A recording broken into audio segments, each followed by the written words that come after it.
നമസ്കാരം. സഹകാരി റേസ് പ്ലസിലേക്ക് സ്വാഗതം. ഇന്ന് നമ്മൾ ഡിസ്കസ് ചെയ്യാൻ പോകുന്നത് അഡ്വാൻസ് കോർപ്പറേറ്റ് അക്കൗണ്ടിങ്ങിലെ ഒരു ഏരിയ ആയിട്ടുള്ള ഹ്യൂമൻ റിസോഴ്സ് അക്കൗണ്ടിങ് എന്ന് പറയുന്ന ഒരു ഏരിയ ആണ്. അധികം അങ്ങോട്ട് കേൾക്കാൻ സാധ്യതയില്ലാത്തൊരു ഏരിയ ആണ്. പക്ഷെ ഇപ്പം കാലിക്കറ്റ് യൂണിവേഴ്സിറ്റിയുടെ ബേസിലൊക്കെ നമുക്ക് ഹ്യൂമൻ റിസോഴ്സ് അക്കൗണ്ടിങ് ഒക്കെ നമുക്ക് പഠിക്കാനുണ്ട്. അങ്ങനെയുള്ളവരൊക്കെ കേട്ടിട്ടുണ്ടായിരിക്കും. പക്ഷേ അധികം നമ്മൾ കണ്ടിട്ടില്ലാത്തൊരു ഏരിയ ആണ് ഹ്യൂമൻ റിസോഴ്സ് അക്കൗണ്ടിങ് എന്ന് പറയുന്നത്.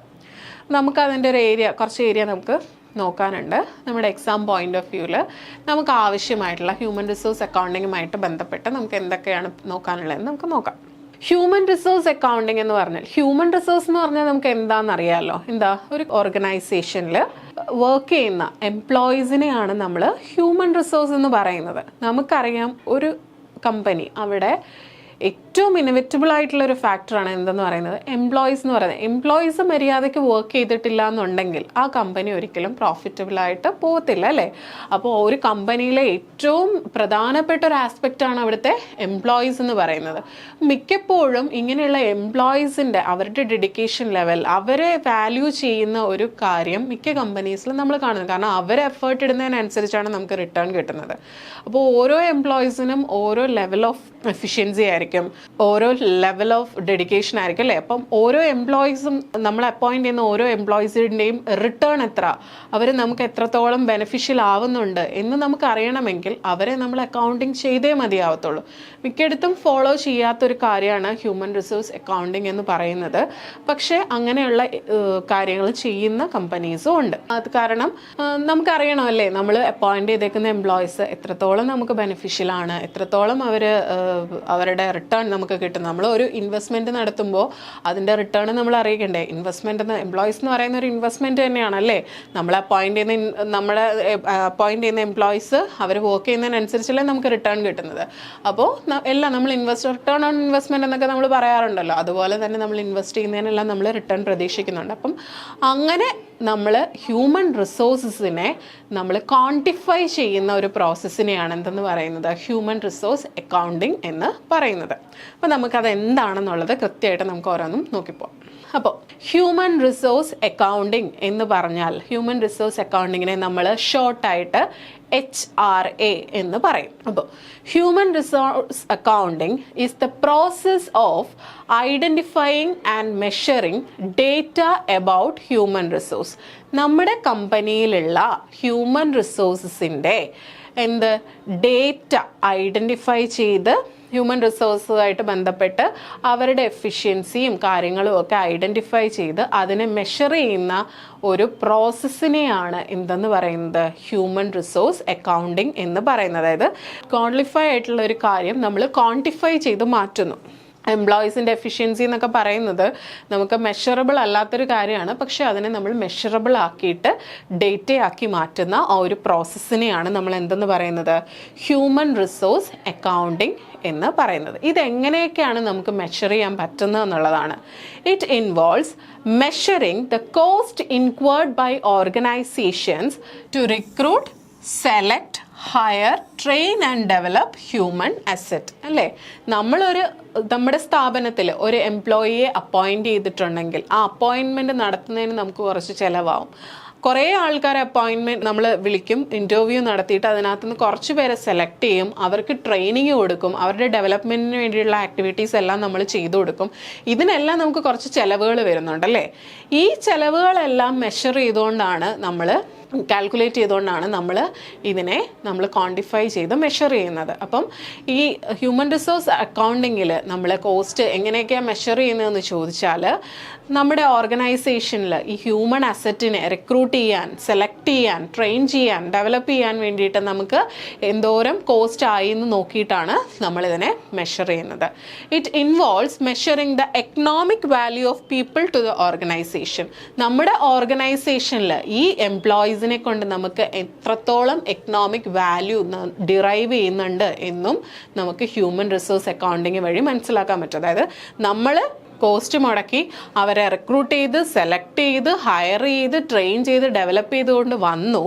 അതിന് നമുക്ക് കുറച്ച് കോസ്റ്റ് ചിലവായി. ഇതെല്ലാം ചിലവാക്കി നമ്മൾ അപ്പോയിന്റ് ചെയ്ത ആൾക്കാർക്ക് നമ്മുടെ ഓർഗനൈസേഷനിലോട്ട് നമുക്കൊരു എക്കണോമിക് വാല്യൂ പ്രൊവൈഡ് ചെയ്ത് തരാൻ പറ്റുന്നുണ്ടോ എന്ന് നമുക്ക് മനസ്സിലാക്കി തരുന്ന ഒരു അക്കൗണ്ടിങ് വിങ് ആണ് എന്തെന്ന് പറയുന്നത്, ഹ്യൂമൻ റിസോഴ്സ് അക്കൗണ്ടിങ് എന്ന് പറയുന്നത്. അപ്പോൾ ഹ്യൂമൻ റിസോഴ്സ് അക്കൗണ്ടിങ് എന്ന് പറയുന്നത് simply accounting of human asset in an organisation.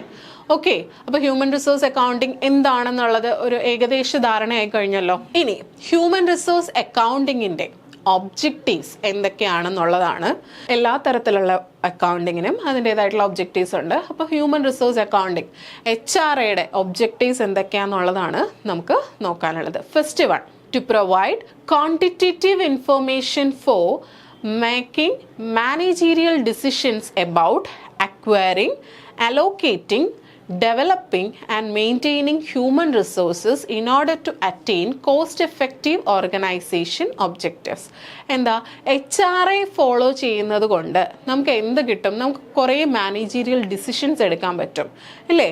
നമ്മൾ ഒരു എംപ്ലോയീനെ അക്വയർ ചെയ്യുന്നത്, അലോക്കേറ്റ് ചെയ്യുന്നത്, അതുപോലെ തന്നെ അവരെ ഡെവലപ്പ് ചെയ്യാൻ വേണ്ടിയിട്ട് അവർക്ക് ട്രെയിനിങ് കൊടുക്കുന്നത്, അവരെ മെയിൻറ്റെയിൻ ചെയ്തുകൊണ്ട് പോകാൻ വേണ്ടിയിട്ടുള്ള കാര്യങ്ങൾ, ഇതെല്ലാം നമുക്ക് എങ്ങനെയൊക്കെ നമുക്ക് കോസ്റ്റ് എഫക്റ്റീവായിട്ട് ചെയ്യാൻ പറ്റും എന്ന് മനസ്സിലാക്കാൻ, അതുമായിട്ട് ബന്ധപ്പെട്ടിട്ടുള്ള ഡിസിഷൻസ് എടുക്കാൻ വേണ്ടിയിട്ട് പ്രോപ്പറായിട്ടുള്ള ഒരു HRA human resource accounting follow ചെയ്യുന്നത് വഴി നമുക്ക് മനസ്സിലാക്കാൻ പറ്റും. അപ്പം ഹ്യൂമൻ റിസോഴ്സസുമായിട്ട് ബന്ധപ്പെട്ടുള്ള ആക്ടിവിറ്റീസിൽ പ്രധാനപ്പെട്ട മാനേജീരിയൽ ഡിസിഷൻ എടുക്കാൻ, കോസ്റ്റ് എഫക്റ്റീവായിട്ട് എങ്ങനെ ആ ഒബ്ജക്റ്റീവ്സ് നമുക്ക് അച്ചീവ് ചെയ്തുകൊണ്ട് പോകാമെന്നുള്ള മാനേജീരിയൽ ഡിസിഷൻസ് എടുക്കാൻ വേണ്ടിയിട്ട് നമ്മളെ ഹെൽപ്പ് ചെയ്യും. എന്ത്? നമ്മൾ പ്രോപ്പറായിട്ട് ഹ്യൂമൻ റിസോഴ്സ് അക്കൗണ്ടിങ് ഫോളോ ചെയ്താൽ. അപ്പോൾ അതാണ് അതിൻ്റെ ഫസ്റ്റ് ഒബ്ജക്റ്റീവ് എന്ന് പറയുന്നത്. സെക്കൻഡ് വൺ എന്ന് പറയുന്നത് to permit managerial personnel to monitor effectively the use of human resource. നമ്മുടെ ഓർഗനൈസേഷനിലുള്ള ഹ്യൂമൻ റിസോഴ്സസിനെ കറക്റ്റായിട്ട് മോണിറ്റർ ചെയ്യാൻ വേണ്ടിയിട്ട് നമുക്ക് ഹെൽപ്പ് ചെയ്യുന്നുണ്ട് ഹ്യൂമൻ റിസോഴ്സ് അക്കൗണ്ടിങ് ഫോളോ ചെയ്യുന്നത്. അതായത് നമ്മളൊരു എംപ്ലോയിയെ കൊണ്ടുവന്നു, അയാളെ റിക്രൂട്ട് ചെയ്യാൻ, അയാളെ ട്രെയിൻ ചെയ്തെടുക്കാൻ, അയാളെ ഡെവലപ്പ് ചെയ്ത് കൊണ്ടുവരാൻ വേണ്ടിയിട്ട് നമുക്ക് ഒരുപാട് ചിലവുകളായി. ആ ചിലവുകളെല്ലാം ഏറ്റെടുത്തുകൊണ്ട് നമ്മൾ അയാളെ അപ്പോയിൻറ്റ് ചെയ്ത് കഴിഞ്ഞാൽ അയാൾ നമുക്കൊരു എക്കണോമിക് വാല്യൂ നമുക്ക് പ്രൊവൈഡ് ചെയ്യുന്നുണ്ടോ ഇല്ലയോ എന്ന് നമുക്ക് മനസ്സിലാക്കാൻ പറ്റും പ്രോപ്പറായിട്ടുള്ള ഹ്യൂമൻ റിസോഴ്സ് അക്കൗണ്ടിങ് നമ്മൾ ഫോളോ ചെയ്യുവാണെങ്കിൽ. അങ്ങനെ നമുക്ക് മനസ്സിലാക്കാൻ പറ്റിയ നമ്മുടെ മാനേജ്മെൻറ്റിന് നമുക്ക് കറക്റ്റായിട്ട് തീരുമാനങ്ങൾ എടുക്കാനൊക്കെ സഹായിക്കും അല്ലേ? അപ്പോൾ ഒരു ഹ്യൂമൻ റിസോഴ്സസിനെ കറക്റ്റായിട്ട് മോണിറ്റർ ചെയ്യാൻ വേണ്ടിയിട്ട് ഹ്യൂമൻ റിസോഴ്സ് അക്കൗണ്ടിങ് നമ്മളെ ഹെൽപ്പ് ചെയ്യുന്നുണ്ട്. ഓക്കെ, അടുത്തത് to help in the development of management principles by classifying the financial consequences of various practices. എന്താ, നമ്മൾ ഒരു കമ്പനി ആകുമ്പം അവിടെ ഒരുപാട് മാനേജ്മെൻറ്റ് പ്രിൻസിപ്പിൾസ് ഒക്കെ ഫ്രെയിം ചെയ്യേണ്ടതായിട്ട് വരും. അതായത് മാനേജ്മെൻറ്റിന് പല സമയങ്ങളിൽ പല പല തീരുമാനങ്ങൾ എടുക്കേണ്ടി വരും. അപ്പം ഇതിനകത്തൊക്കെ ക്രൂഷ്യലായിട്ടുള്ള ഒരു റോളിലുള്ള ആൾക്കാരാണ് നമ്മുടെ എംപ്ലോയീസ് എന്ന് പറയുന്നത്. അപ്പോൾ അവരെ നമ്മൾ കറക്റ്റായിട്ട് മോണിറ്റർ ചെയ്യാൻ സാധിക്കുവാണെങ്കിൽ നമുക്ക് അതുമായിട്ട് ബന്ധപ്പെട്ട് വരുന്ന ഫിനാൻഷ്യൽ കോൺസിക്വൻസസ് എന്താണ്, നമ്മൾ ഈ ഒരു പ്രിൻസിപ്പിൾ ഇവിടെ അഡോപ്റ്റ് ചെയ്യുകയാണെങ്കിൽ അതുമായിട്ട് ബന്ധപ്പെട്ട് എന്തൊക്കെ ഫിനാൻഷ്യൽ കോൺസിക്വൻസ് വരും എന്നൊക്കെ കറക്റ്റായിട്ട് ഐഡൻറ്റിഫൈ ചെയ്യാൻ വേണ്ടിയിട്ട് ഹ്യൂമൻ റിസോഴ്സ് അക്കൗണ്ടിങ് നമ്മളെ ഹെൽപ്പ് ചെയ്യുന്നുണ്ട്. അതായത് കാരണം നമുക്കറിയാം അല്ലേ, ഇങ്ങനെ ഒരു പ്രിൻസിപ്പിൾ ഇവിടെ കൊണ്ടുവന്ന് കഴിഞ്ഞാൽ അതുമായിട്ട് ബന്ധപ്പെട്ട് പുതിയൊരു മാനേജ്മെൻറ്റ് പ്രാക്ടീസ് നമ്മൾ കൊണ്ടുവരണം. അപ്പം ഇത്രയും എംപ്ലോയീസിന് നമ്മൾ അതുമായിട്ട് ബന്ധപ്പെട്ട് ട്രെയിനിങ് കൊടുക്കേണ്ടി വരും. അപ്പോൾ അങ്ങനെ നമുക്ക് കറക്റ്റായിട്ട് ഇതുമായിട്ട് എന്തൊക്കെ നമുക്ക് ഫിനാൻഷ്യൽ കോൺസിക്വൻസസ് ഒക്കെ ഉണ്ടാവാം, ഇവർക്കൊക്കെ ട്രെയിനിങ് കൊടുക്കണം എന്നൊക്കെ നമുക്ക് കറക്റ്റായിട്ട് ഐഡൻറ്റിഫൈ ചെയ്യാൻ വേണ്ടിയിട്ട് ഹ്യൂമൻ റിസോഴ്സ് അക്കൗണ്ടിങ് നമ്മളെ ഹെൽപ്പ് ചെയ്യും. പിന്നെ next, to recognise the nature of all resources used or cultivated by a firm and improvement of management of human resources so that the quality and quantity of goods and services are increased. അതായത് നമുക്ക് identify ചെയ്യാൻ പറ്റും, അതായത് നമ്മുടെ human റിസോഴ്സസിനെ improve ചെയ്തുകൊണ്ട് വരാൻ വേണ്ടിയിട്ട് എന്തൊക്കെ കാര്യങ്ങളാണ് നമ്മൾ ഫേമിൽ അഡോപ്റ്റ് ചെയ്യേണ്ടത്. നമ്മൾ ചുമ്മാ എന്തെങ്കിലും കൊടുത്താൽ മതിയോ? പറ്റത്തില്ല പറ്റില്ല അല്ലേ? ഒരു എംപ്ലോയി ഉണ്ടെങ്കിൽ അയാളെ ഡെവലപ്പ് ചെയ്തുകൊണ്ട് വരാൻ, അയാളുടെ എഫിഷ്യൻസി ഇമ്പ്രൂവ് ചെയ്തുകൊണ്ട് വരാൻ എന്തൊക്കെ റിസോഴ്സസ് ആണ് അയാൾക്ക് കൊടുക്കേണ്ടത്. ചിലപ്പം എന്തെങ്കിലുമൊക്കെ ഇത്ര പെർഫോമൻസിൽ അധികം ഉള്ളവർക്ക് ബോണസ് പോയിന്റ്സ് അല്ലെങ്കിൽ ഇത്ര ഇൻക്രിമെന്റ് എന്നൊക്കെ പറഞ്ഞ് നമ്മൾ എംപ്ലോയീസിനെ അട്രാക്ട് ചെയ്യാൻ വേണ്ടിയിട്ട് ഓരോ സ്കീമും കൊണ്ടുവരുന്നത് അതിന് വേണ്ടിയിട്ടല്ലേ. അത് കാരണം അവരുടെ എഫിഷ്യൻസി കൂടും. അപ്പം നമുക്ക് അറിയാൻ പറ്റും എന്ത് കൊണ്ടുവന്നാലാണ്, എന്ത് റിസോഴ്സസ് അവർക്ക് കൊടുത്താലാണ് ആ ഹ്യൂമൻ റിസോഴ്സസിനകത്തൊരു ഇമ്പ്രൂവ്മെൻ്റ് ഉണ്ടാവുന്നതെന്ന് നമുക്ക് കറക്റ്റായിട്ട് നമുക്ക് അറിയാൻ പറ്റും ഹ്യൂമൻ റിസോഴ്സ് അക്കൗണ്ടിങ് നമ്മൾ ഫോളോ ചെയ്യുവാണെങ്കിൽ. അങ്ങനെ അറിഞ്ഞു കഴിഞ്ഞാലും അവർക്ക് അങ്ങനെയുള്ള കാര്യങ്ങൾ നമുക്ക് ചെയ്തു ആ റിസോഴ്സസ് ഒക്കെ അവർക്ക് പ്രൊവൈഡ് ചെയ്ത് കൊടുത്താൽ അത് നമുക്ക് ബെനിഫിഷ്യൽ ആണ്. കാരണം അവർ പ്രോപ്പറായിട്ട് എഫിഷ്യൻ്റ് ആയിട്ട് വർക്ക് ചെയ്താൽ മാത്രമേ നമ്മുടെ ഗുഡ്സ് ആൻഡ് സർവീസസിനകത്ത്, അതായത് നമുക്ക് നമ്മുടെ സെയിൽ അല്ലെങ്കിൽ നമ്മളുടെ ഗുഡ്സ് ആൻഡ് സർവീസസിനകത്തൊരു ഇൻക്രീസ് ഉണ്ടാവത്തുള്ളൂ. ഓക്കെ, അപ്പോൾ അതാണ് അടുത്ത ഒബ്ജക്റ്റീവ് എന്ന് പറയുന്നത്. അടുത്തത് to evaluate the return on investment of human resources. Human റിസോഴ്സസിൻ്റെ റിട്ടേൺ ഓൺ ഇൻവെസ്റ്റ്മെൻറ്റ് ഇവാലുവേറ്റ് ചെയ്യാൻ വേണ്ടിയിട്ട് സാധിക്കുന്നുണ്ട് അല്ലേ? നേരത്തെ ഞാൻ പറഞ്ഞല്ലോ, നമ്മളൊരു എംപ്ലോയിയെ അപ്പോയിൻറ്റ് ചെയ്യുന്നു. അയാൾക്ക് ചിലപ്പോൾ നമ്മുടെ കമ്പനിയുമായിട്ട് ബന്ധപ്പെട്ട ജോലികളും തമ്മിൽ വലിയ ധാരണയൊന്നും ഉണ്ടാവുന്ന ഒരാളായിരിക്കത്തില്ല. അപ്പോൾ നമ്മൾ എന്ത് കൊടുക്കും? ട്രെയിനിങ് ആൻഡ് ഡെവലപ്മെൻ്റ് ഒക്കെ കൊടുക്കും. പിന്നെ പേഴ്സണാലിറ്റി ഡെവലപ്മെൻറ്റ് കൊടുക്കും. ചിലപ്പം കുറച്ച് പ്ലീസിങ് ആയിട്ടൊക്കെ സംസാരിക്കേണ്ടതാണെങ്കിൽ അതുമായിട്ട് ബന്ധപ്പെട്ട് നമ്മൾ ചിലപ്പോൾ ട്രെയിനിങ് കൊടുക്കുന്നുണ്ടായിരിക്കും. ചിലപ്പം അപ്പിയറൻസിൽ ഇമ്പോർട്ടൻസ് ഉണ്ടെങ്കിൽ അവരുടെ അപ്പിയറൻസ് ഒക്കെ ചേഞ്ച് ചെയ്യുന്നതിനകത്ത് നമ്മൾ കുറേ കാര്യങ്ങൾ കൊണ്ടുവരേണ്ടിയിരിക്കും. അങ്ങനെ ഒരുപാട് ചിലവുകൾ വരും അല്ലേ? ഇതെല്ലാം കൊടുത്ത് ഒരു എംപ്ലോയിയെ നമ്മൾ കൊണ്ടുവന്ന് അവളെ നമ്മുടെ കമ്പനിക്ക് ആപ്റ്റായിട്ടുള്ള ഒരു ആളാക്കി മാറ്റിയെടുക്കുന്നതിന് നമുക്ക് കുറച്ച് ചിലവുകൾ വരും. ഇതെല്ലാ ചിലവുകളും നമ്മൾ വഹിച്ച് അയാളെ നമ്മളെ കമ്പനിക്ക് ആപ്റ്റായിട്ടുള്ള ഒരാളാക്കി മാറ്റി അയാൾ വർക്ക് ചെയ്ത് തുടങ്ങിയാൽ അയാൾ നമുക്ക് ബെനിഫിഷ്യൽ ആണോ ഇല്ലയോ എന്ന് നമുക്ക് അറിയണ്ടേ? കാരണം ഇതെല്ലാം കൊടുത്ത് നമ്മളെല്ലാം ചെയ്തുകൊണ്ട് വന്നിട്ടും ആൾക്ക് ഒരു വകയും ചെയ്യുന്നില്ല എന്നുണ്ടെങ്കിൽ നമുക്ക് വേസ്റ്റ് ആണല്ലേ. അപ്പം അയാൾ നമ്മൾ ഇത്രയും കാര്യങ്ങളെല്ലാം ചെയ്ത് നമ്മൾ ഇത്രയും ഇൻവെസ്റ്റ്മെൻറ്റ് നടത്തിയിട്ട് അയാളുടെ അടുത്ത് നിന്ന് ആ ഒരു റിട്ടേൺ കിട്ടുന്നുണ്ടോ ഇല്ലയോ എന്ന് അറിയണമെങ്കിൽ നമ്മൾ എന്ത് ചെയ്തേ മതിയാകൂ? ഹ്യൂമൻ റിസോഴ്സ് അക്കൗണ്ടിങ് പ്രോപ്പറായിട്ട് ഫോളോ ചെയ്തിട്ടുണ്ടെങ്കിലേ മതിയാവത്തുള്ളൂ. അപ്പോൾ അതാണ് ഹ്യൂമൻ റിസോഴ്സസിൻ്റെ റിട്ടേൺ ഓൺ ഇൻവെസ്റ്റ്മെൻറ്റ് ഇവാലുവേറ്റ് ചെയ്യാൻ വേണ്ടിയിട്ട് ഹെൽപ്പ് ചെയ്യുന്നുണ്ട് എന്ത്? Human resource accounting. പിന്നെ അടുത്തത് to communicate the value of human resources to the organisation and the society at large. എന്താ? അതൊരു വൈഡായിട്ടുള്ള ഒരു ഒബ്ജക്റ്റീവാണ്. എന്താണ്? നമ്മുടെ ഓർഗനൈസേഷനിൽ നമ്മുടെ എംപ്ലോയീസിൻ്റെ പവർ അല്ലെങ്കിൽ അവരുടെ ഒരു വാല്യൂ എന്താണെന്നുള്ളത് ഓർഗനൈസേഷനും അല്ലെങ്കിൽ ആ സൊസൈറ്റിക്ക് മൊത്തത്തിലും കമ്മ്യൂണിക്കേറ്റ് ചെയ്ത് കൊടുക്കാൻ സാധിക്കുന്നുണ്ട്. അതായത് ഹ്യൂമൻ റിസോഴ്സ് അക്കൗണ്ടിങ് നമ്മൾ ഫോളോ ചെയ്യുമ്പം നമുക്ക് മനസ്സിലാവും നമ്മുടെ എംപ്ലോയീസ് നമ്മുടെ ഓർഗനൈസേഷന് വേണ്ടിയിട്ട് എന്തോരമാണ് കോൺട്രിബ്യൂട്ട് ചെയ്യുന്നത് നമുക്ക് മനസ്സിലാവും. അതുവഴി അവരുടെ ഒരു വാല്യൂവിൻ്റെ ഇമ്പോർട്ടൻസ് ആ ഓർഗനൈസേഷനിലും അതുപോലെ തന്നെ ഒരു സൊസൈറ്റിക്കും ഒക്കെ മനസ്സിലാക്കാൻ വേണ്ടിയിട്ട് ഹ്യൂമൻ റിസോഴ്സ് അക്കൗണ്ടിങ് നമ്മളെ ഹെൽപ്പ് ചെയ്യുന്നുണ്ട് എന്നുള്ളതാണ് പറയുന്നത്. അപ്പോൾ ഇത്രയുമാണ് ഹ്യൂമൻ റിസോഴ്സ് അക്കൗണ്ടിങ്ങിൻ്റെ ഒബ്ജക്റ്റീവ്സ് എന്ന് പറയുന്നത്. അടുത്തത് അഡ്വാൻറ്റേജസ് ഓഫ് അല്ലെങ്കിൽ benefits of human resource accounting. Human resource അക്കൗണ്ടിങ്ങിൻ്റെ അഡ്വാൻറ്റേജസ് അല്ലെങ്കിൽ അതുമായിട്ട് ബന്ധപ്പെട്ടുള്ള ബെനിഫിറ്റ്സ് എന്താണെന്നുള്ളതാണ്. നമ്മുടെ കമ്പനിക്ക് നമ്മുടെ ഓർഗനൈസേഷന് പ്രോപ്പറായിട്ട് ഹ്യൂമൻ റിസോഴ്സ് അക്കൗണ്ടിങ് ഫോളോ ചെയ്യുന്നത് കൊണ്ട് എന്തൊക്കെ അഡ്വാൻറ്റേജസ് ഉണ്ട്, എന്തൊക്കെ ബെനിഫിറ്റ്സ് ഉണ്ട് എന്നുള്ളതാണ് നമ്മൾ ഇനി നോക്കാൻ പോകുന്നത്. The system of HRA discloses the value of human resource which helps in proper interpretation of return on capital employed. എന്താ?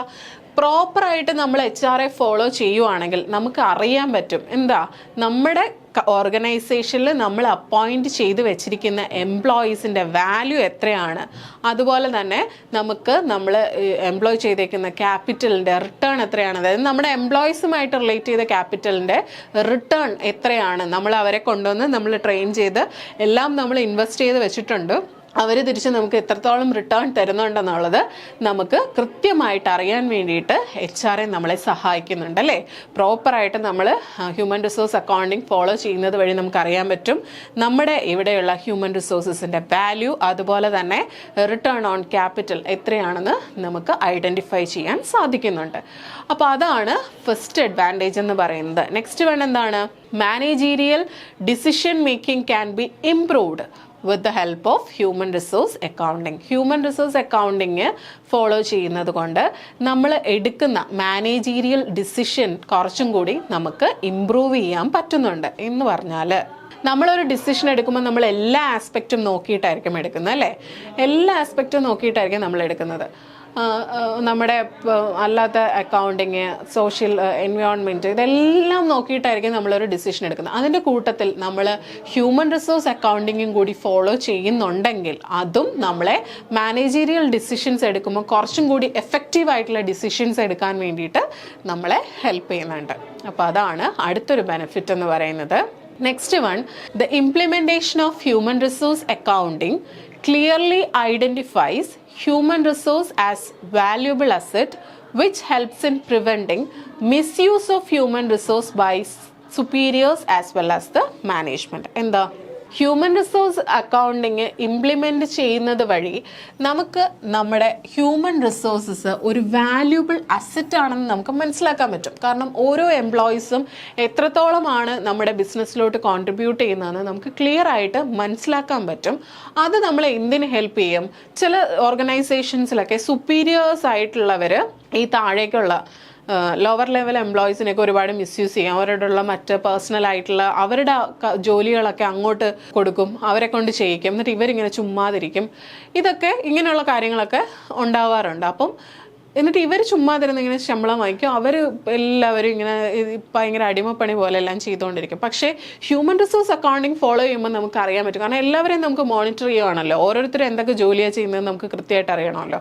അപ്പോൾ എന്ത് ചെയ്യാൻ പറ്റും? ഇതുപോലുള്ള മിസ്യൂസ് സുപ്പീരിയേഴ്സിൻ്റെ ഭാഗത്തു നിന്നുള്ള അല്ലെങ്കിൽ മാനേജ്മെൻറ്റിൻ്റെ ഭാഗത്തു നിന്നുള്ള ഇതുപോലുള്ള മിസ്യൂസുകളൊക്കെ നമുക്ക് പ്രിവെൻറ്റ് ചെയ്ത് ഓരോ ഹ്യൂമൻ റിസോഴ്സസും നമുക്ക് വാല്യൂബിൾ ആണെന്നുള്ളത് നമുക്ക് ഐഡൻറ്റിഫൈ ചെയ്യാൻ പറ്റും. എന്ത് പ്രോപ്പറായിട്ട് ഫോളോ ചെയ്യുമ്പോൾ ഹ്യൂമൻ റിസോഴ്സ് അക്കൗണ്ടിങ് പ്രോപ്പറായിട്ട് ഫോളോ ചെയ്യുമ്പോൾ നമുക്ക് സാധിക്കും.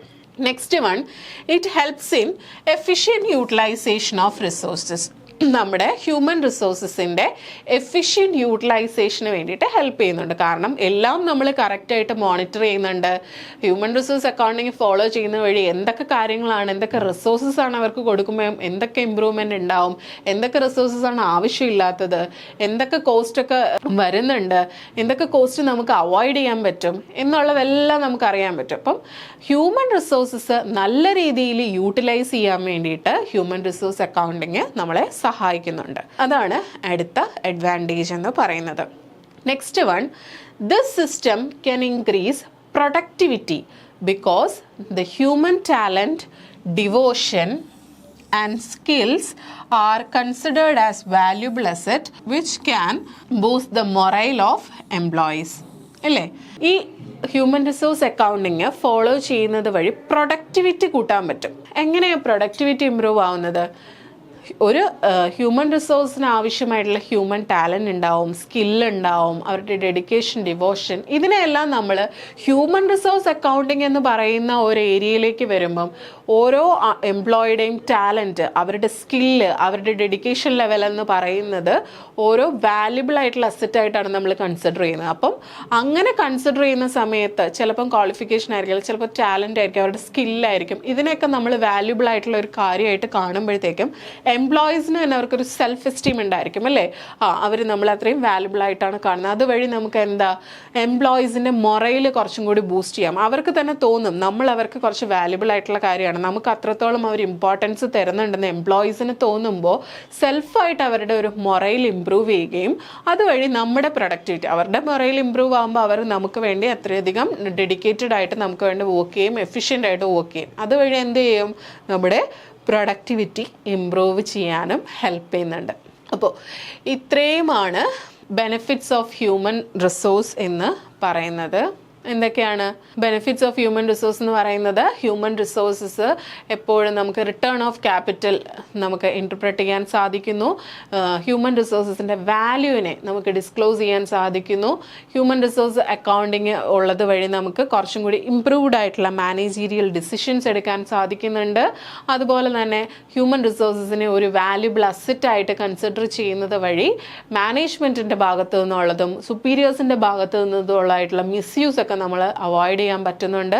ഹ്യൂമൻ റിസോഴ്സിനെ കുറച്ചും കൂടി എഫിഷ്യൻ്റ് ആയിട്ട് യൂട്ടിലൈസ് ചെയ്യാൻ പറ്റുന്നുണ്ട്. അതുപോലെ തന്നെ ഹ്യൂമൻ ടാലൻറ്റും അവരുടെ സ്കില്ല്, ഡിവോഷൻ, ഡെഡിക്കേഷൻ ഇതെല്ലാം ഒരു വാല്യുബിൾ അസറ്റായിട്ട് കൺസിഡർ ചെയ്യുന്നതുകൊണ്ട് തന്നെ എംപ്ലോയീസിന് സ്വന്തമായിട്ട് അവർക്കൊരു മൊറൈൽ ബൂസ്റ്റ് ചെയ്തിട്ട് അവർ കുറച്ചും കൂടി എഫിഷ്യൻ്റ് ആയിട്ട് വർക്ക് ചെയ്യുന്നത് വഴി നമ്മുടെ കമ്പനിയുടെ പ്രൊഡക്ടിവിറ്റിയും ഇമ്പ്രൂവ് ആവുന്നുണ്ട്. അപ്പോൾ ഹ്യൂമൻ റിസോഴ്സ് അക്കൗണ്ടിങ് അല്ലെങ്കിൽ HRAയുടെ ബെനിഫിറ്റ്സ് ആണ് നമ്മൾ പറഞ്ഞത്. ഇനി എല്ലാത്തിനും രണ്ട് വശം ഉണ്ടല്ലോ. ഹ്യൂമൻ റിസോഴ്സ് അക്കൗണ്ടിങ്ങിനും അങ്ങനെ തന്നെയാണ്. അല്ല, നാണയത്തിൻ്റെ ഇരുവശം എന്ന് പറയുന്ന പോലെ അഡ്വാൻറ്റേജ് ഉണ്ടെങ്കിൽ എന്തും കാണും, ഡിസഡ്വാൻറ്റേജും കാണും, അല്ലെങ്കിൽ ലിമിറ്റേഷൻസും കാണും. ഡിസഡ്വാൻറ്റേജ് എന്ന് പറയാൻ പറ്റത്തില്ല, ലിമിറ്റേഷൻ എന്ന് വേണം പറയാൻ. കാരണം കുറച്ച് ബുദ്ധിമുട്ടുകളും കാര്യങ്ങളും ഒക്കെ എല്ലാ കാര്യത്തിലും ഉണ്ട്. അതുപോലെ തന്നെ ഹ്യൂമൻ റിസോഴ്സ് അക്കൗണ്ടിങ്ങിലും കുറച്ച് ലിമിറ്റേഷൻസ് ഉണ്ട്. ലിമിറ്റേഷൻസ് ഉണ്ടായതുകൊണ്ടാണല്ലോ ഒരു വൈഡ് ആയിട്ടുള്ള മിക്കയിടത്തും ഈ ഹ്യൂമൻ റിസോഴ്സ് അക്കൗണ്ടിങ് ഒന്നും എംപ്ലോയ് ചെയ്യാൻ സാധിക്കാത്തത്. അപ്പോൾ ആ ലിമിറ്റേഷൻസ് എന്താണെന്നുള്ളത് നമുക്ക് നോക്കാം. Human resource accounting has several limitations that can affect it's implementation and effectiveness. മിക്കവാറും സാഹചര്യങ്ങളിൽ ഈ HRA ആപ്ലിക്കബിൾ ആവാത്തതിനുള്ള കുറച്ച് ലിമിറ്റേഷൻസ് ആണ് നമ്മളിനി പറയാൻ പോകുന്നത്. അതിനകത്ത് ആദ്യത്തെ ഫസ്റ്റ് വണ്ണാണ് ലാക്ക് ഓഫ് സ്റ്റാൻഡർഡൈസേഷൻ. സ്റ്റാൻഡർഡൈസേഷൻ ഇല്ല എന്ന് വെച്ചാൽ യൂണിവേഴ്സലി അക്സെപ്റ്റഡ് ആയിട്ടുള്ള ഒരു മെത്തേഡ് ഇല്ല എന്നുള്ളതാണ് ഇതിൻ്റെ ആദ്യത്തെ ലിമിറ്റേഷൻ എന്ന് പറയുന്നത്. വെരി ഇമ്പോർട്ടൻ്റ് ആണത്. കാര്യം നമ്മൾ ഓരോന്നും ഫോളോ ചെയ്യുമ്പം ഇന്ന രീതിയിൽ വാല്യൂ ചെയ്യണം, അല്ലെങ്കിൽ നമ്മളിപ്പോൾ അല്ലാത്ത അക്കൗണ്ടിങ് ഒക്കെ നമ്മൾ ചെയ്യുമ്പോൾ നമ്മൾ പറയും ഓരോന്നിനും ഓരോ മെത്തേഡുണ്ട്. ഇത് നമ്മൾ കോസ്റ്റ് പ്രൈസിൽ, അല്ലെങ്കിൽ ഇത് നമ്മൾ ഫെയർ വാല്യൂവിൽ എന്നൊക്കെ പറഞ്ഞ് നമ്മൾ റെക്കോർഡ് ചെയ്യുന്നത് ഇന്നതിലാണെന്ന് നമുക്ക് യൂണിവേഴ്സലി അക്സെപ്റ്റഡ് ആയിട്ടുള്ള ഒരു ഇത് കാണും അല്ലേ. പക്ഷേ ഹ്യൂമൻ റിസോഴ്സ് അക്കൗണ്ടിങ്ങിൽ നമ്മൾ ഹ്യൂമൻ റിസോഴ്സ്, അതായത് എംപ്ലോയീസ് ആണല്ലോ ഹ്യൂമൻ റിസോഴ്സ് എന്ന് പറഞ്ഞാൽ, ഹ്യൂമൻ റിസോഴ്സസിനെ വാല്യൂ ചെയ്യാൻ വേണ്ടിയിട്ട് യൂണിവേഴ്സലി അക്സെപ്റ്റഡ് ആയിട്ടുള്ള ഒരു മെത്തേഡോ സ്റ്റാൻഡേർഡോ ഇല്ല എന്നുള്ളതാണ് ഇതിനകത്തുള്ള ആദ്യത്തെ ലിമിറ്റേഷൻ എന്ന് പറയുന്നത്, lack of standardisation. There is no universally accepted method or standard for valuing human resource, leading to inconsistency and lack of comparability across the organization. എന്താ ജനറലി അക്സെപ്റ്റഡ് അല്ലെങ്കിൽ യൂണിവേഴ്സലി അക്സെപ്റ്റഡ് ആയിട്ടുള്ള ഒരു മെത്തേഡോ സ്റ്റാൻഡേർഡോ ഹ്യൂമൻ റിസോഴ്സ് വാല്യൂ ചെയ്യുന്നതിൽ ഇല്ലാത്തത് കൊണ്ട് പല കമ്പനീസും HRA ചെയ്യുന്ന പല കമ്പനീസും ചിലപ്പോൾ പല മെത്തേഡായിരിക്കും ഫോളോ ചെയ്യുന്നത്. അപ്പം അത് കാരണം ഒരു ഇൻകൺസിസ്റ്റൻസി ഇല്ല. നമുക്ക് ഓർഗനൈസേഷൻസ് ഇപ്പോൾ ഒരേ ലെവലിൽ പെർഫോം ചെയ്യുന്ന ഓർഗനൈസേഷൻ ആണെങ്കിൽ കൂടിയും അവരൊരു മെത്തേഡായിരിക്കും ഫോളോ ചെയ്യുന്നത്, നമ്മൾ വേറൊരു മെത്തേഡായിരിക്കും ഫോളോ ചെയ്യുന്നത്. അപ്പോൾ ഒരു കമ്പാരബിലിറ്റി ഒന്നും നമുക്ക് ചെയ്യാൻ പറ്റത്തില്ല. കാരണം അവർ ചെയ്യുന്ന വേറെ മെത്തേഡ്, നമ്മൾ ചെയ്യുന്ന വേറെ മെത്തേഡ്. അപ്പോൾ ഓർഗനൈസേഷൻസ് തമ്മിലൊരു പെർഫോമൻസ് കമ്പാരിസണും ഒന്നും നടത്താൻ പറ്റാത്തൊരവസ്ഥയാണ്. അപ്പം അതാണ് ഫസ്റ്റ് ലിമിറ്റേഷൻ എന്ന് പറയുന്നത്, ലാക്ക് ഓഫ് സ്റ്റാൻഡർഡൈസേഷൻ എന്ന് പറഞ്ഞാൽ യൂണിവേഴ്സലി അക്സെപ്റ്റഡ് ആയിട്ടുള്ള ഒരു മെത്തേഡോ സ്റ്റാൻഡേർഡോ ഹ്യൂമൻ റിസോഴ്സസ് വാല്യൂ ചെയ്യുന്നതിൽ ഇല്ല. 2, subjectivity in valuation. Valuing human resource involves significant amount of estimation and judgment which can introduce bias and inaccuracy. Human resources value ചെയ്യുന്നതിൽ ഒരു ജഡ്ജ്മെൻറ്റ് ആവശ്യമാണ്. കാരണം ഇന്ന ഒരു എംപ്ലോയി അയാൾക്ക് നമ്മൾ 2 എംപ്ലോയീസ് ഉണ്ട്, 2 പേർക്ക് നമ്മൾ ഒരേപോലെ ട്രെയിനിങ് കൊടുത്തു, ഒരേപോലെ ഇമ്പ്രൂവ്മെൻറ്റ് ചെയ്യാനുള്ള പല കാര്യങ്ങളും ചെയ്തു കൊടുത്തു, പേഴ്സണാലിറ്റി ഡെവലപ്മെൻറ്റ് ക്ലാസ്സുകൾ കൊടുത്തു, ഒരേപോലെ റിക്രൂട്ട് ചെയ്തു, സെലക്ട് ചെയ്തു, എല്ലാം കൊണ്ടുവന്ന് 2 എംപ്ലോയീസ്, 2 പേരും വർക്ക് ചെയ്യുന്നുണ്ട്. നമ്മൾ ഇവരെ വാല്യൂ ചെയ്യുമ്പോൾ, അപ്പം ഞാനാണ് ഇവരെ 2 പേരെയും വാല്യൂ ചെയ്യാൻ പോകുന്നതെന്നുണ്ടെങ്കിൽ 2 പേരെ പറ്റിയും ചിലപ്പോൾ എനിക്ക് 2 ജഡ്ജ്മെൻ്റ് ആയിരിക്കും അല്ലേ. ചിലപ്പം ഒരാളെ പറ്റി എനിക്ക് കൊള്ളാം, നല്ലതായിരിക്കും എന്ന് പറയും, മറ്റേയാളും കൊള്ളാം, പക്ഷേ എനിക്ക് ചിലപ്പോൾ പേഴ്സണലി അതങ്ങോട്ട് പേഴ്സണലാണല്ലേ, എനിക്ക് ചിലപ്പോൾ പേഴ്സണലി അത്രയ്ക്ക് അങ്ങോട്ട് ഇയാളുടെ അത്ര അങ്ങോട്ട് വന്നില്ല എന്നൊക്കെ തോന്നും. അപ്പോൾ ഇതൊക്കെ ഒരു എസ്റ്റിമേഷനാണ്. നമ്മളെപ്പോഴും ഈ ഹ്യൂമൻ റിസോഴ്സസിനെ വാല്യൂ ചെയ്യുമ്പോൾ നമുക്ക് ന്യൂമറിക്കൽ വാല്യൂസും കാര്യങ്ങളും ഒന്നും ഇല്ലാത്തതുകൊണ്ട് എല്ലാം ഒരു ജഡ്ജ്മെൻറ്റൽ അല്ലെങ്കിൽ ഒരു എസ്റ്റിമേഷനിലോട്ടാണ് ഇത് പോകുന്നത്. അപ്പോൾ അത് വേണമെങ്കിൽ ഒരു ഇനാക്യുറസിയിലേക്കും ഒരു ബയാസിലേക്കും വേണമെങ്കിൽ എൻ്റെ പേഴ്സണൽ ഇത് വെച്ചിട്ടുള്ള ഒരു തീരുമാനത്തിലോട്ടും ഒക്കെ പോവാം. അപ്പോൾ ഈ വാല്യുവേഷനിനകത്ത് ഒരു സബ്ജക്റ്റിവിറ്റി ഉണ്ട്. കാരണം നമ്മൾ ഹ്യൂമൻ റിസോഴ്സസിനെ വാല്യൂ ചെയ്യുമ്പം അതിനകത്ത് ഒരു എമൗണ്ട് ഓഫ് എസ്റ്റിമേഷൻ അല്ലെങ്കിൽ ഒരു എമൗണ്ട് ഓഫ് ജഡ്ജ്മെൻറ്റ് ഒരാളെ ജഡ്ജ് ചെയ്യുന്നതിനകത്ത് നമുക്ക് കാണും. അത് വേണമെങ്കിൽ ഒരു ഇനാക്യുറസിയിലോട്ട് വേണമെങ്കിൽ ലീഡ് ചെയ്യാം. This subjectivity makes the valuation less reliable. ഇങ്ങനെ വരുന്ന സമയത്ത് നമ്മൾ ഈ ഹ്യൂമൻ റിസോഴ്സസിനെ വാല്യൂ ചെയ്യുമ്പം ചിലപ്പോൾ അത് സത്യം റിലയബിൾ ആയിട്ടുള്ള ഒരു കാര്യം ആവണം എന്നില്ല. കാരണം ഞാനിപ്പോൾ ഒരു എംപ്ലോയിയെ വാല്യൂ ചെയ്യുമ്പം ചിലപ്പോൾ പേഴ്സണലി എനിക്ക് അത്രയ്ക്ക് അങ്ങോട്ട് പിടിച്ചില്ല. എനിക്ക് എൻ്റെ പേഴ്സണൽ ഒപ്പീനിയനും വേറൊരാളുടെ പേഴ്സണൽ ഒപ്പീനിയനും തമ്മിൽ അതായിരിക്കണം എന്നില്ല, കറക്റ്റ് അല്ലേ? ഞാൻ വാല്യൂ ചെയ്യുന്ന സമയത്ത് ചിലപ്പോൾ അതിനകത്ത് എന്തെങ്കിലും ബയാസോ ജഡ്ജ്മെൻറ്റിൽ എന്തെങ്കിലും മിസ്റ്റേക്സോ എസ്റ്റിമേഷൻ എടുക്കുമ്പോൾ അങ്ങനെയൊക്കെ പലതും സംഭവിക്കാം. അപ്പോൾ അത് ഞാൻ വാല്യൂ ചെയ്ത് വിടുന്ന സാധനം അത് റിലയബിൾ ആവണമെന്ന് ഒരു നിർബന്ധമില്ല. അപ്പം ഹ്യൂമൻ റിസോഴ്സസിനെ വാല്യൂ ചെയ്യുന്ന സമയത്ത് ഒരു സബ്ജക്റ്റിവിറ്റി അവിടെ എപ്പോഴും ഉണ്ടാവാറുണ്ട്. അതുകൊണ്ട് തന്നെ ആ റിസൾട്ട് എന്ന് പറയുന്നത് റിലയബിൾ ആവണമെന്നില്ല. റിലയബിൾ അല്ലാത്ത റിസൾട്ട് വെച്ചിട്ട് നമ്മൾ എന്ത് തീരുമാനം എടുത്താലും അത് നല്ല രീതിക്ക് നടക്കണം എന്നും ഇല്ല, അല്ലേ? അപ്പോൾ അതാണ് അതിൻ്റെ അടുത്തൊരു ലിമിറ്റേഷൻ എന്ന് പറയുന്നത്, സബ്ജക്റ്റിവിറ്റി ഇൻ വാല്യുവേഷൻ. അടുത്ത ലിമിറ്റേഷൻ എന്ന് പറയുന്നത് intangible nature of human resources. Human resources എന്ന് പറയുന്നത് എംപ്ലോയീസിനെയൊക്കെ നമുക്ക് കാണാനും തൊട്ട് നോക്കാനും ഒക്കെ പറ്റുമെങ്കിലും ഹ്യൂമൻ റിസോഴ്സ് എന്ന് പറയുന്നത് എന്ത് കാറ്റഗറി ഓഫ് അസറ്റാണ്? ഇൻടാഞ്ചിബിൾ അസറ്റായിട്ടാണ് നമ്മൾ കൺസിഡർ ചെയ്യുന്നത്. നമ്മളെപ്പോഴും ടാഞ്ചിബിൾ ആൻഡ് ഇൻടാഞ്ചിബിൾ എന്ന് പറയുമ്പം തൊട്ട് നോക്കാനും കാണാൻ പറ്റുന്നതിനെയാണ് നമ്മൾ ടാഞ്ചിബിൾ എന്നും അങ്ങനെ പറ്റാത്തതിനെയാണ് ഇൻടാഞ്ചിബിൾ എന്നും പറഞ്ഞ് നമ്മൾ പറയുന്നത്. പക്ഷേ ഇവിടെ നമ്മൾ ഹ്യൂമൻ റിസോഴ്സ് എന്ന് പറയുന്നത് ഇൻടാഞ്ചിബിൾ അസറ്റാണ്. ബിക്കോസ് തൊട്ട് നോക്കുന്നതും കാണുന്നതൊന്നും അല്ല നമ്മൾ പറയുന്നത്. നമുക്ക് മെഷർ ചെയ്യാൻ, അതായത് ക്വാണ്ടിഫൈ ചെയ്യാനായിട്ട് ബുദ്ധിമുട്ടുണ്ടായതുകൊണ്ടാണ് അതിനെ ഇൻടാഞ്ചിബിൾ അസറ്റ് എന്ന് പറയുന്നത്. നമുക്കിപ്പം ഫർണിച്ചറൊക്കെ നമുക്ക് എത്ര എണ്ണം ഉണ്ടെന്ന് നമുക്ക് എണ്ണി നോക്കാം, അതിൻ്റെ വാല്യൂ നമുക്കൊക്കെ അറിയാൻ പറ്റും. പക്ഷേ ഇൻടാഞ്ചിബിൾ അസറ്റായിട്ട് ഹ്യൂമൻ റിസോഴ്സിനെ നമുക്കതിനെ ക്വാണ്ടിഫൈ ചെയ്യാനുള്ള ബുദ്ധിമുട്ട് കൊണ്ടാണ് അതിനെ ഇൻടാഞ്ചിബിൾ അസറ്റ് എന്ന് പറയുന്ന കാറ്റഗറിയിൽ ഉൾപ്പെടുത്തിയിട്ടുള്ളത്. ഓക്കെ, അപ്പോൾ ഫിസിക്കൽ അസറ്റ് പോലെ നമുക്ക് ഒരു മാർക്കറ്റ് വാല്യൂ ഇടാനോ അല്ലെങ്കിൽ അതിൻ്റെ പർച്ചേസ് പ്രൈസ് എത്രയാണെന്ന് നമുക്ക് കറക്റ്റ് ചെയ്ത് പറയാനൊന്നും പറ്റത്തില്ല.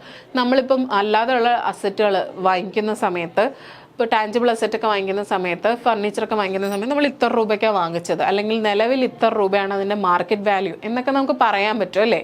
പക്ഷേ ഹ്യൂമൻ റിസോഴ്സിന് നമുക്ക് അങ്ങനെ പറയാൻ പറ്റില്ല. കാരണം നമ്മൾ വാങ്ങിക്കുന്ന പ്രൈസ് അല്ലെങ്കിൽ എൻ്റെ എംപ്ലോയിയുടെ മാർക്കറ്റ് വാല്യൂ ഇത്രയാണ് അല്ലെങ്കിൽ അതിൻ്റെ പർച്ചേസ് പ്രൈസ് ഇത്രയാണെന്ന് നമുക്ക് പറയാൻ പറ്റത്തില്ല. ബിക്കോസ് അതൊരു ഇൻടാഞ്ചിബിൾ അസറ്റാണ്. നമുക്കതിനെ മെഷർ ചെയ്യാനോ ക്വാണ്ടിഫൈ ചെയ്യാനോ കറക്റ്റായിട്ട് വരാം. നമ്മൾ മെഷർ ചെയ്യും, ക്വാണ്ടിഫൈ ചെയ്യും. അതിന് നമ്മൾ കുറച്ച് മെത്തേഡ്സ് ഒക്കെ യൂസ് ചെയ്ത് നമ്മുടെ കമ്പനിയിലുള്ള ഹ്യൂമൻ റിസോഴ്സസിനെ എല്ലാം നമ്മൾ മെഷർ ചെയ്യാറുണ്ട് നമ്മുടെ അക്കൗണ്ടിങ് പർപ്പസിന് വേണ്ടിയിട്ട്.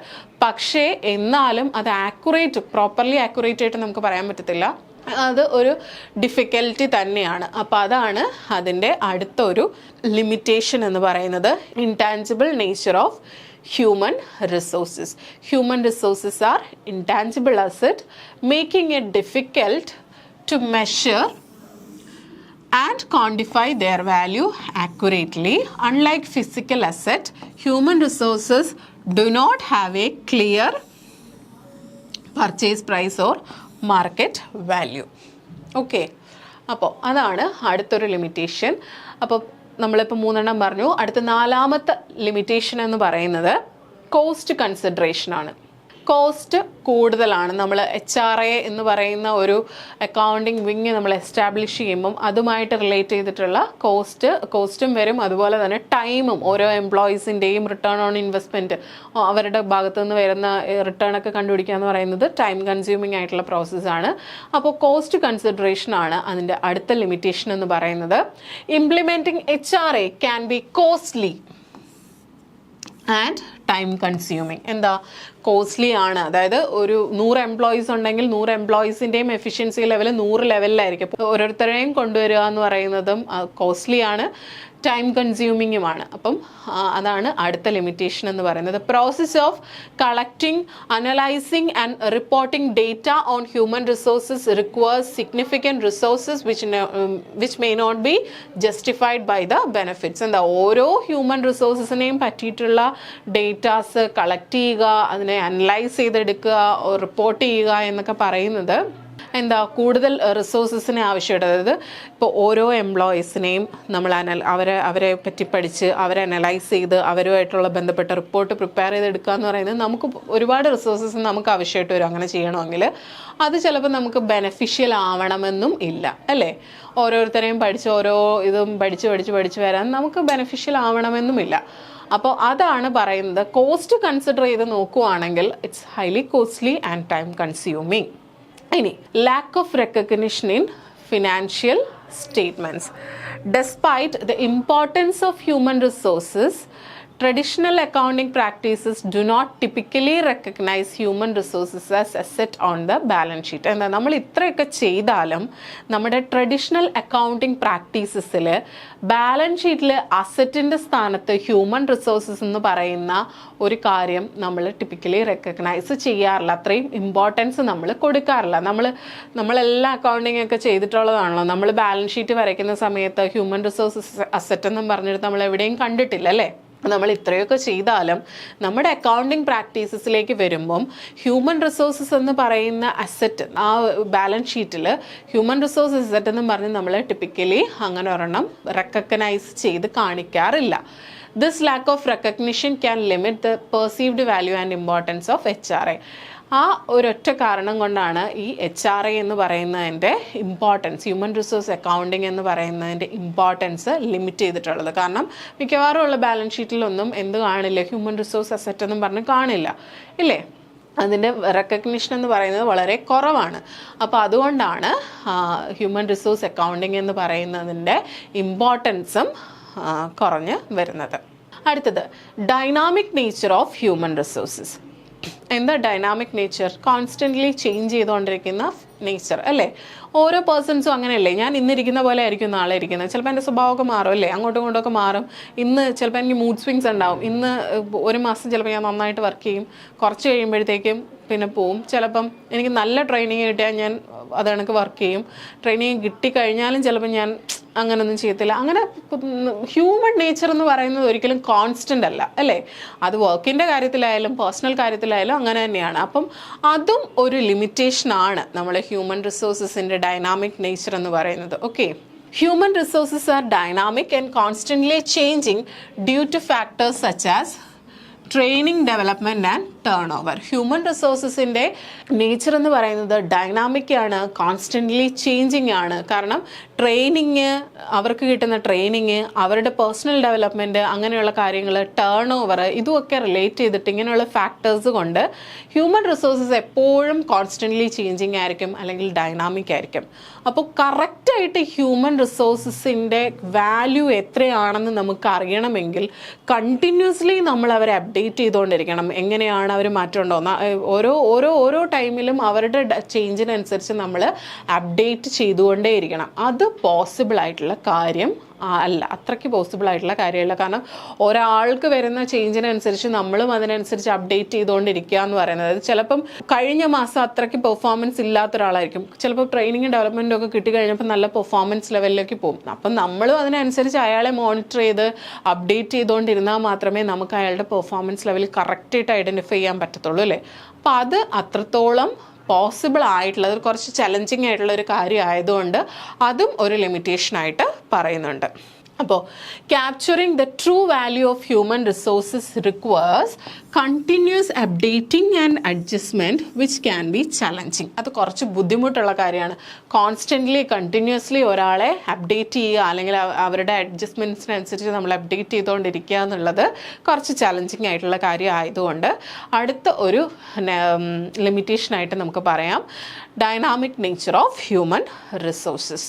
അടുത്തത് impact of external factors. External ഫാക്ടേഴ്സിൻ്റെ ഇമ്പാക്റ്റ്, അതാണ് അടുത്ത ഒരു ലിമിറ്റേഷൻ എന്ന് പറയുന്നത്. The value of human resources can be influenced by external factors such as economic conditions, industry trends and technological advancements. എന്താ, ഒരു ഹ്യൂമൻ റിസോഴ്സിൻ്റെ വാല്യൂ എന്ന് പറയുന്നത് എക്സ്റ്റേണൽ ഫാക്ടേഴ്സിനെ ഇൻഫ്ലുവൻസ് ചെയ്യാൻ പറ്റുന്ന ഒന്നാണ് അല്ലേ. ഇപ്പം ഞാൻ ഒരു കമ്പനിയിൽ വർക്ക് ചെയ്യാണ്, ചിലപ്പോൾ എക്കണോമിക് കണ്ടീഷൻസ് മാറുന്നതിനനുസരിച്ച് എൻ്റെ വാല്യൂ മാറും അല്ലേ. എനിക്ക് ചിലപ്പോൾ വാല്യൂ കുറയും, വാല്യൂ കൂടും. അല്ലെങ്കിൽ ഇൻഡസ്ട്രി ട്രെൻഡ് മാറുന്നതിനനുസരിച്ച്, ഇപ്പം ഞാൻ പഠിച്ചിരിക്കുന്നത് കുറച്ച് പഴയ കാലഘട്ടത്തിലാണ് ഞാൻ പഠിച്ചതെന്നുണ്ടെങ്കിൽ ഇപ്പോൾ പുതിയ അഡ്വാൻസ്മെൻ്റ് ഒക്കെ വരുമ്പോൾ എനിക്ക് എത്രത്തോളം, ഈ IT സെക്ടറിലൊക്കെ കണ്ടിട്ടില്ലേ, പുതിയ അപ്ഡേഷൻസ് വരുന്നതിനനുസരിച്ച് ഇവരും അപ്ഡേറ്റ് ചെയ്തില്ലെങ്കിൽ ഇവരുടെ മാർക്കറ്റ് വാല്യൂ ഒക്കെ ഇടിയും. ഇപ്പം നമ്മൾ ഈ IT സെക്ടർ ടെക്നോ പാർക്കിലൊക്കെ വർക്ക് ചെയ്യുന്നവരടുത്ത് മിക്കവാറും പേര് പറയുന്ന ഒരു ഏജ് വരെയൊക്കെ പിടിച്ചു നിൽക്കാൻ പറ്റത്തുള്ളൂ എന്ന് മിക്കവാറും പേര് പറയാറുണ്ട് അല്ലേ. കാരണം എന്താണ്, അപ്ഡേഷൻ, ടെക്നോളജി അഡ്വാൻസ്മെൻറ്റ് വരുന്നതിനനുസരിച്ച് അവർക്ക് അവരുടെ വാല്യൂവിൽ മാറ്റം വരും അല്ലേ. അപ്പോൾ അതാണ് അടുത്തൊരു ലിമിറ്റേഷൻ എന്ന് പറയുന്നത്. ഹ്യൂമൻ റിസോഴ്സസിൻ്റെ വാല്യൂ എന്ന് പറയുന്നത് ഒരുപാട് എക്സ്റ്റേണൽ ഫാക്ടേഴ്സ് കൊണ്ട് ഇൻഫ്ലുവൻസ്ഡ് ആയിട്ടുള്ള കാര്യമാണ്. എന്ന് വെച്ചാൽ എക്കണോമിക് കണ്ടീഷൻസ് ആവാം, ടെക്നോളജി ആവാം, ട്രെൻഡ്സ്, ഇൻഡസ്ട്രി ട്രെൻഡ്സ് ആവാം. ഇപ്പം നിലവിലുള്ള ട്രെൻഡ്സിനെ പറ്റി കുറച്ച് നാൾ മുമ്പ് വരെ ജോലി ചെയ്തവർക്ക് അത്രയ്ക്ക്, കുറച്ച് 10 വർഷം മുന്നേ ഉള്ളവർക്ക് ഇപ്പോഴത്തെ ട്രെൻഡിനെ പറ്റി അത്രത്തോളം ഗ്രാഹ്യം ഉണ്ടാവണം എന്നില്ല. അപ്പോൾ അതൊക്കെ ബന്ധപ്പെട്ട് അവരുടെ വാല്യൂവിനകത്ത്, ആ ഹ്യൂമൻ റിസോഴ്സിൻ്റെ വാല്യൂവിൽ മാറ്റം വരാം അല്ലേ. അപ്പോൾ അത് ഇങ്ങനെയുള്ള എക്സ്റ്റേണൽ ഫാക്ടേഴ്സൊക്കെ ഈ വാല്യുവേഷൻ പ്രോസസ്സിനെ കുറച്ചും കൂടി കോംപ്ലിക്കേറ്റ് ആക്കും. കാരണം ചിലപ്പം അത്രത്തോളം നമ്മൾ ചെയ്തു വരുമ്പോൾ ആക്യുറസി ഉണ്ടാവണം എന്നില്ല അല്ലേ. അപ്പോൾ ഹ്യൂമൻ റിസോഴ്സസ് എന്ന് പറയുന്നത്, നമ്മുടെ ഓർഗനൈസേഷനിലെ ഹ്യൂമൻ റിസോഴ്സസിന് ഒരുപാട് എക്സ്റ്റേണൽ ഫാക്ടേഴ്സിനെ ഇൻഫ്ലുവൻസ് ചെയ്തിട്ടായിരിക്കും ഉള്ളത്. അപ്പോൾ അവരുടെ വാല്യുവേഷൻ നടക്കുന്ന സമയത്ത് കറക്റ്റായിട്ടായിരിക്കണം നമ്മൾ ഇതെല്ലാം വാല്യുവേഷൻ പ്രോസസ്സ് നടക്കുന്നത് എന്നും ഉണ്ടാവണം എന്നില്ല.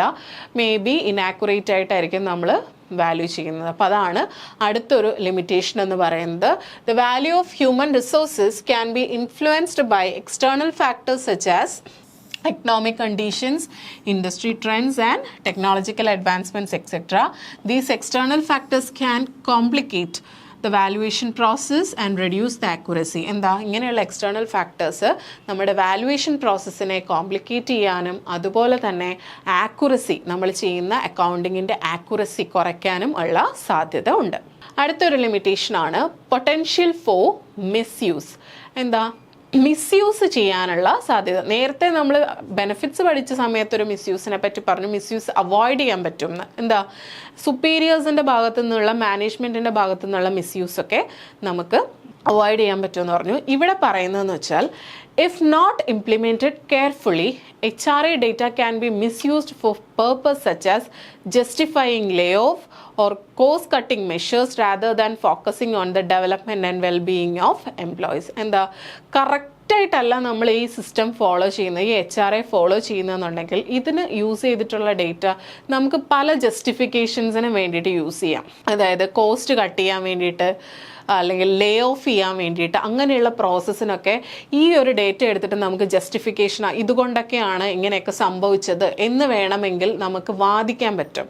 അല്ലാതെ നമ്മുടെ എംപ്ലോയീസിൻ്റെ വെൽബീയിങ്ങിന് വേണ്ടിയിട്ട് അല്ലെങ്കിൽ അവരുടെ ഡെവലപ്മെൻറ്റിന് വേണ്ടിയിട്ട് ഫോക്കസ് ചെയ്യാതെ അവർ ഇങ്ങനെയൊക്കെയാണ്, ഇതൊക്കെ കൊണ്ടാണ് ഇങ്ങനെയൊക്കെ സംഭവിച്ചതെന്ന് പറഞ്ഞിട്ട് നമുക്കൊരു ജസ്റ്റിഫിക്കേഷൻ പോലെ ഈ ഡേറ്റയൊക്കെ എടുത്ത് നമുക്ക് മിസ്യൂസ് ചെയ്യാൻ വേണ്ടിയിട്ട് പറ്റും.